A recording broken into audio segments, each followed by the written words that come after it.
बहुत समय पहले की बात है। एक घना जंगल था जहां हर जानवर खुद को सबसे महान समझता था, लेकिन वहीं रहता था एक नन्हा चूहा, नन्हू, जिसे कोई नहीं पूछता।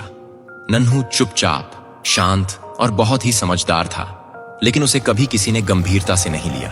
वो जब किसी की मदद की कोशिश करता तो जानवर हंसते और कहते, तू तू क्या कर पाएगा। एक दिन जंगल में हड़कंप मच गया। राजा हाथी, जंगल का सबसे बड़ा और ताकतवर प्राणी, एक गहरे दलदली गड्ढे में गिर गया। शेर, भालू, भेड़िए, सबने कोशिश की, लेकिन हाथी बहुत गहराई में था। रस्सियां खींची गईं, पेड़ गिराए गए, कुछ काम नहीं आया। तभी सबके बीच से नन्हू चूहा धीरे से आगे आया। सारे जानवर हंस पड़े।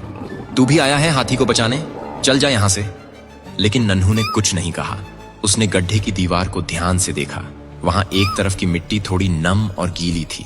उसे एक पुरानी सुरंग की याद आई जो कभी उसके दादा ने बनाई थी और जो इस दिशा में जाती थी।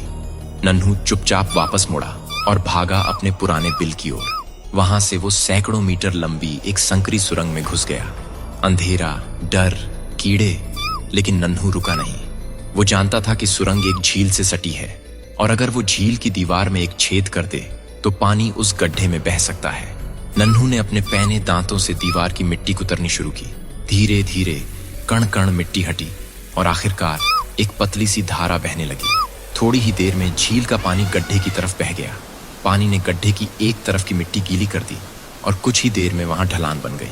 हाथी समझ गया, यही मौका है।